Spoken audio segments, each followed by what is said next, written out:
Hey guys, this is Richard B, or Saraki92 on YouTube, and this here is my really overstocked 55-gallon planet tank. Well, I'm not sure if it's a 55. It's kind of like between 55 and a 60, because this is a bit taller than the regular 55s. And I think when you do the calculations, it comes out as 50, 58 point something.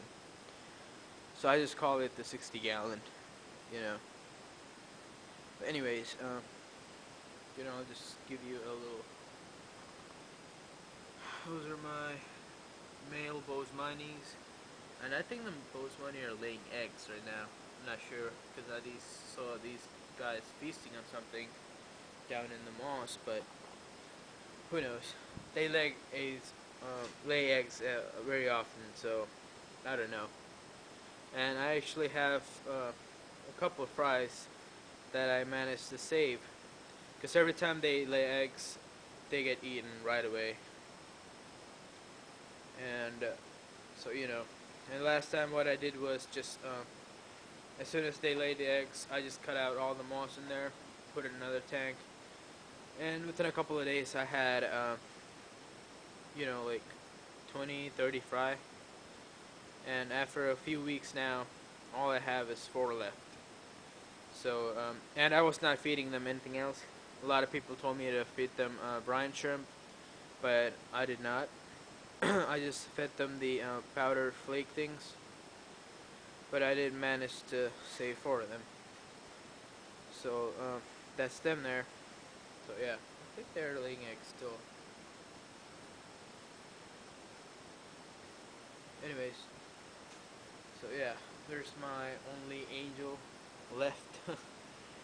I bought 6 of those, and I have 1 left. I don't know what the heck happened with them, because some of you guys might remember I had angels before, and they were fine. They were totally fine, and I sold them after a while because I got kind of tired with them. And after a few weeks, my parents were like, we kind of like the angels, so I went out and bought like 6 small, the regular ones, and 4 of the Philippine blues. And all except this guy died. And there were another tank, I was growing them out, and I was kind of like, screw this, I'm just going to put him in the community tank. If he survives, lucky. If not, oh well. And I put him in there, and he survived. I don't know what the heck was going on, but oh well. And here are my rosy barbs. Those guys were kind of like an impulse buy, because I was at PetSmart buying some fish food and all that, and I saw these guys on sale, and they looked pretty cool. So I was like, oh well, I'll just get them. And I did. They only had 4, so I got all the 4s they had. And I got them back here. They were actually in pretty bad shape.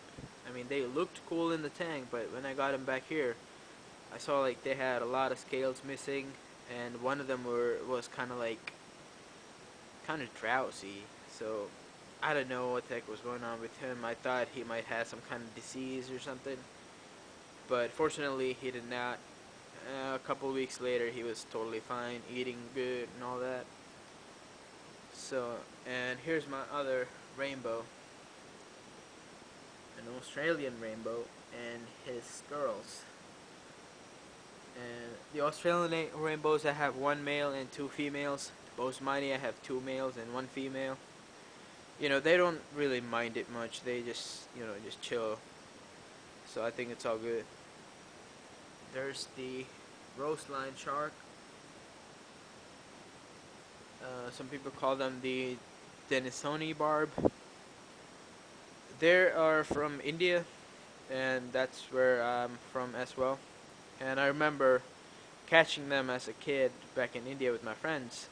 I used to go fishing, and I would catch those, and we would use them as baits to catch, snakeheads and other catfish and all that. And here I'm paying like $20 for a 1-inch fish. And my parents are like, what the heck are you doing, dude? I mean, we used to catch them and use them as bait back there, and we were spending $20 to buy them here. But, you know, I still like the fish. I mean, it looks pretty good. So, I bought one of those. There's my betta. He's a dragon green half moon betta, I think. Yeah. So yeah, a lot of people when they come over, they see this tank, and the first thing they notice is the betta in there. I don't know what the heck that is. I mean, there's like a lot of beautiful fish in there. There's a lot of plants in there. It looks pretty good. But the first thing they notice is the betta. So yeah, I'm thinking about getting another one. I know these guys fight, but you know, with all the plants, I'm thinking it will be fine even if I add another male. I don't know, I'll try that and see how that goes. If it doesn't, I'll just put them in another tank. And, what else? Huh. Oh, yeah. The lone serpae tetra. The long fin serpae. I had a bunch of those. But, when I left for vacation, this December, I lost a lot of fish in this tank. And that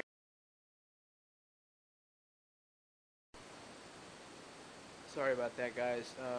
Kind of ran out of power on my camera, so once again,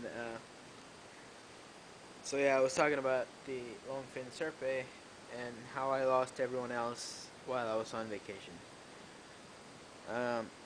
So yeah, I thought about getting a few more, but then I noticed how his fins were all cool looking now.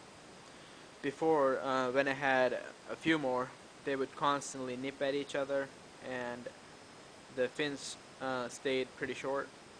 But now it started growing out pretty good, and he looks kind of nice with the long fin. So yeah, and the other fish I have in this tank would be cories. I have 3 cories, and I think they're called the bronze cories, I think, if I can find them in here.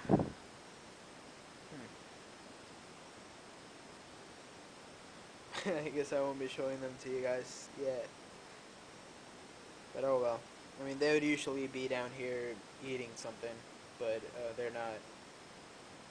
So moving on to the other fish, I have quite a few bristlenose plecos in here.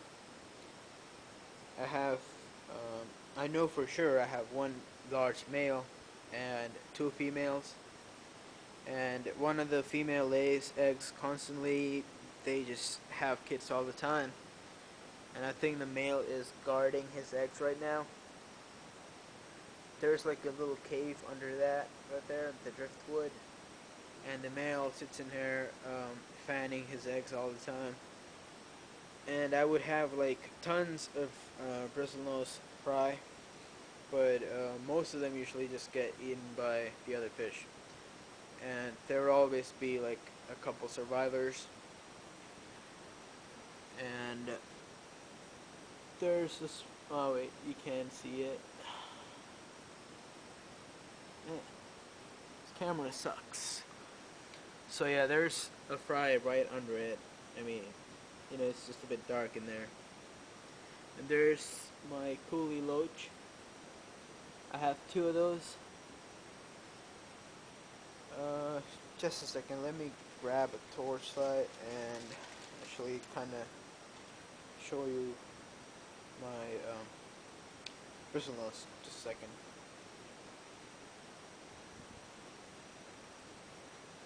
So, there. That's one of the bristlenose fry that survived this time. And